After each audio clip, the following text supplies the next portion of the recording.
Well, this is how Oyson Hughes did it, so I'm going to see if I can emulate him and test out this new microphone. New video camera, new microphone, and not really very much to say. So where do we go from here? This is heading up to a place called Shilton Woods, just behind the Barassa estate and behind the paper mill. This is my preparation for meeting up with Trigger and hopefully getting to Morocco. Should stop saying hopefully, really should commit ourselves and just do it.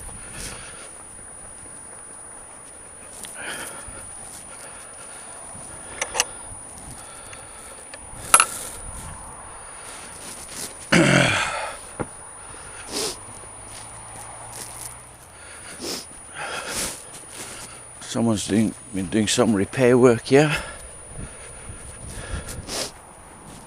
Stretch along Shilton Woods, the outer edge of it, alongside the stream here, or little canal, whatever you want to call it. This walk takes you right towards Dundonald, circular route behind Beecham's factory, and there you can see the new huge turbine.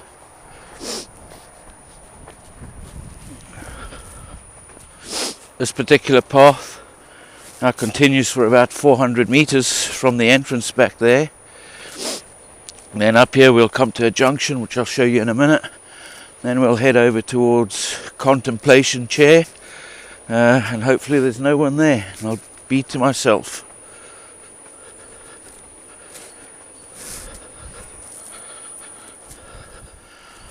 Oh, here's the junction I told you about. Left-hand turn, take us towards the paper mill, carrying straight on along the railway line for at least maybe half, 3/4 of a mile towards Dundonald. What we'll do is take a left-hand turn here, see what it's like. During the winter, this is sometimes covered in snow. Very difficult to find any animals, although I've come looking and I've seen deer occasionally. That looks like someone up there. Damn.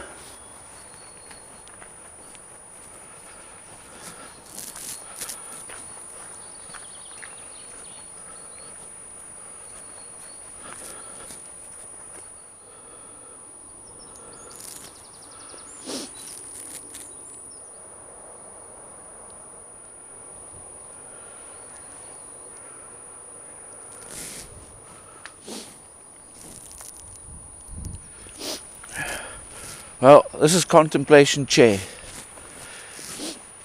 With strong winds, these trees are moving about and crashing into each other, and you're always sitting here wondering whether one's going to come down and land on you. But it hasn't happened yet.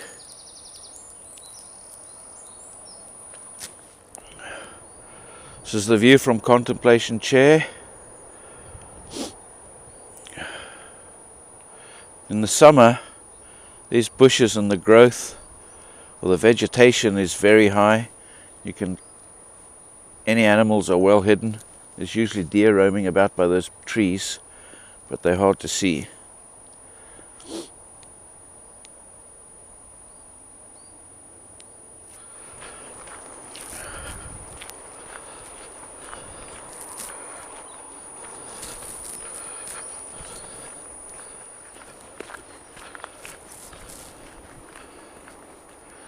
Occasionally I'll go off the usual path, try and see what I can discover in the bushes.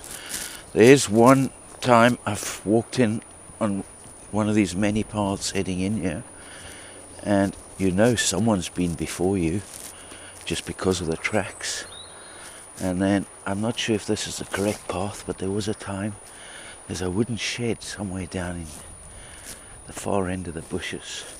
Might be this path, although it's getting a bit muddy now. I'll keep on going and see if we can find it.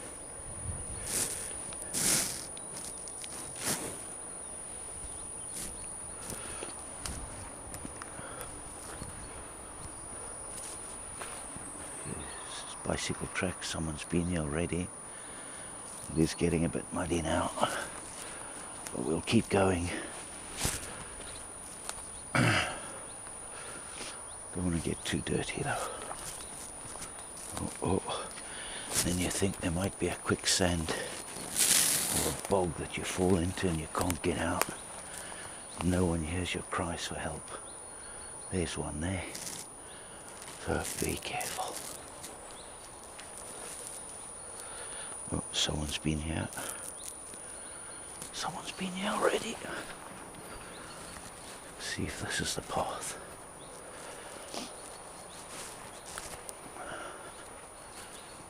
No. Oh, there it is. There it is. What's that?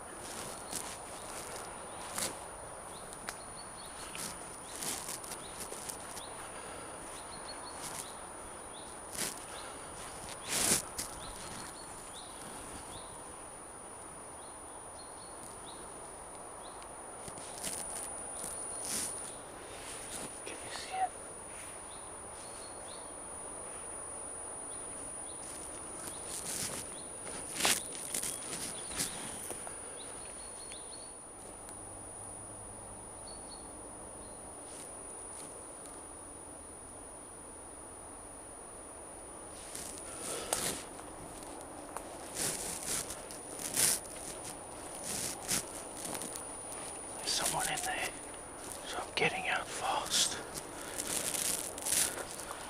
All the weightlifting gear that's been renovated since I saw it about a year ago, and with the cover it looked as though there could have been someone in there, and there's footsteps here, so I ain't hanging about. Lots of tracks, someone's been here before me.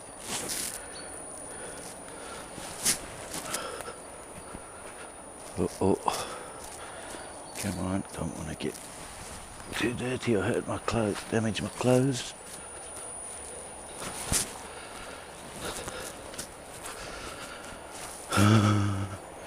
Oh, back to safety, back to safety. Well, I didn't expect to find that. There's no way he's been living there during the winter, but he's got it ready for summer by the look of it. His chair, what looked like a beer barrel, weightlifting gear, and a target practice. So I think I'll keep out of there from now on. Back to the safe path.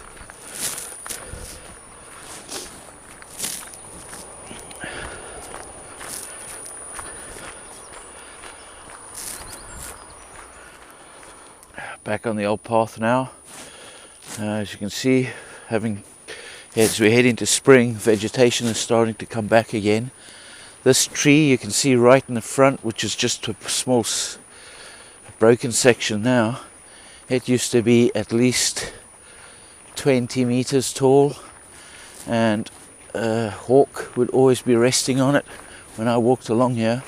Unfortunately, the last storms broke it down, and I've seldom get to see that hawk.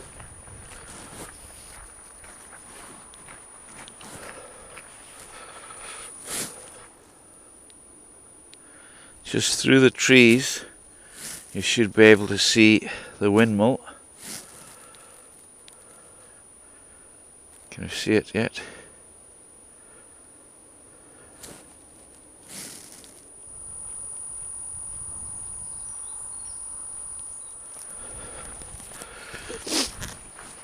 Right, just a past there, man and his dog. I don't like filming when people walk by. Someone might object. Well, I might try and switch the lights off on the camera and see if I can do things in a way that no one suspects. But I don't see the point in that anyway, but who knows. Anyway, coming up to a bend up here. This now takes us through a large expanse of open field, and we can see the Beecham's factory, and the large windmill that they've built within the last 12 months.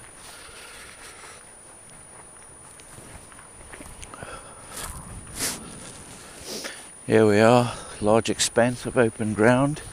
On the right hand side, just through the trees there, in the far distance, that is Dundonald Castle. And over here there's this large expanse. Oh, there's more people, a few horses out there, and there is the wind turbine, which we will actually walk almost underneath in about 20 minutes from now.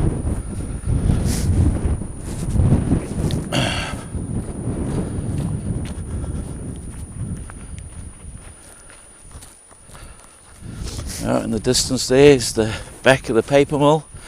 This path brings you back to that point, running alongside the motorway, well, the bypass, and behind the paper mill. I used to be able to cross this little bridge just to get onto the other side for a look, but someone's been here, and health and safety again have been here. You can see the end result. Could still climb over it, but I'm not going to bother. During the summer, this tree is full of little birds. Not quite sure what they are, but there's a sign over here that'll tell me in a minute.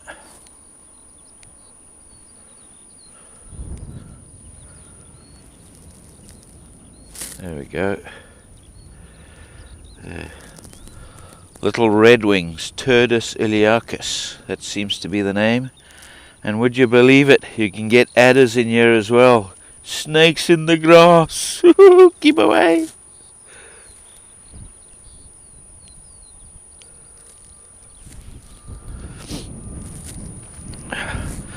At the end of this stretch, come to woodlands again. There was a point where I'm afraid I had to go into the bushes and I got caught short. Trousers were down and wet leaves had to suffice as toilet roll. We shan't take that little path today, leave that till another time.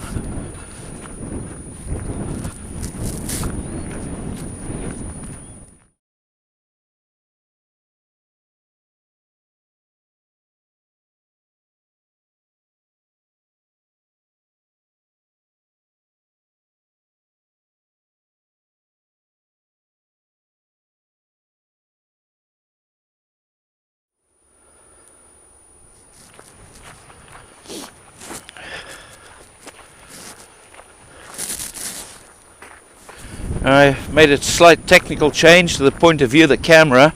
Not as much of a wide angle lens now, just see what that's like. But here we're into the next wooded section, and that is the path. That's the infamous path that I had to take. I would like to go down there further one day and leave, but we'll leave that till another time. Alright, out of the wooded section now, into this new expanse. That's dry bridge across in the distance there. Beecham's factory, their wind turbine, and just below the wind turbine, you can't see it now, there's a little lake pond, small loch or whatever. But there's an interesting feature about this that always makes me think of the MP's expenses scandal. Now let's see if I can point that out to you.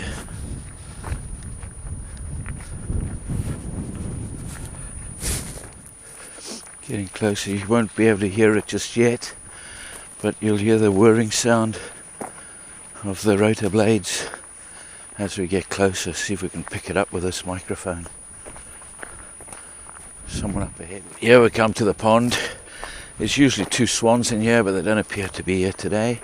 In the far distance, you can't see it now probably, but I'll try and zoom in later on when I'm at another contemplation corner or bridge and point that out with a zoom.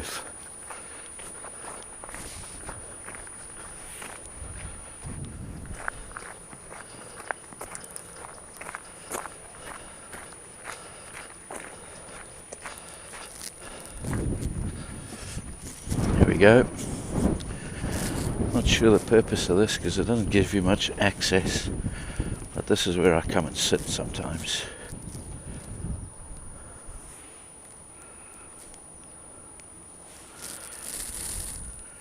Now in the far distance, just below that tree at the end of the pond, that is actually a little duck house.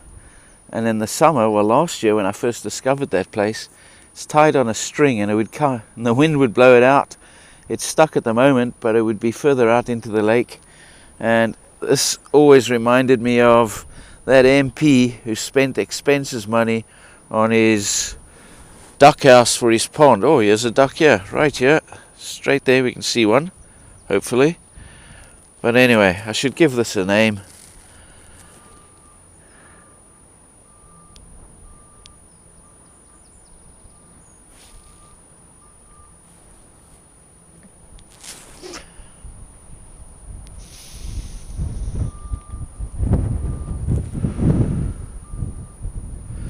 Read in the paper yesterday, the man who brought the E-Lights brand of electronic cigarettes to this country is an ex-RAF Tornado fighter pilot. He'd always had the idea of starting his own business while a pilot. Then when he retired, came up with a few harebrained schemes, as he called them, then read and discovered, along with a pal, that someone in China had created an electronic cigarette. He obviously followed that up further. Now has a turnover of well over 50 million in the UK, I think. Now, why couldn't I have thought of that? Idiot.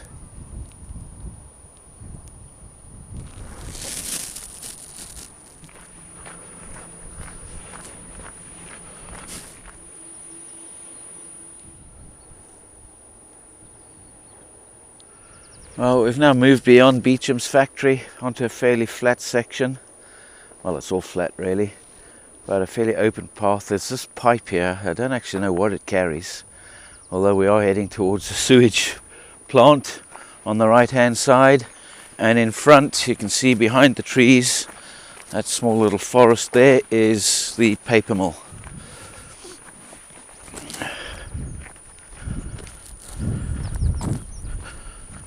After the Beecham's and the sewage works, you move on to this tarmac path, which is really for cycling as well. This is part of the cycle path from Ayr all the way up towards Glasgow. But we have this little canal that runs all the way along the path. Woodside on the left. You occasionally see deer and large hawks and cranes flying along here, or deer running anyway. So this is now coming into the home stretch. Half a mile to go, and I'll have done a full circular route. That's taken approximately an hour and a half, close to 2 hours, depending on speed of walking.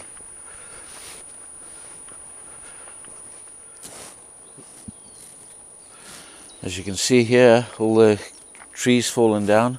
This is the damage from the most recent storm. This path was actually blocked with a huge trunk, and as you can see, they've chopped it up, made space. So this is us now coming to the end of Shilton Woods Walk. A paper mill on the right hand side. Horse paddock over here. And we're now into beyond the hills and beyond the hill in the distance there. Cross over the motorway and I'm back home.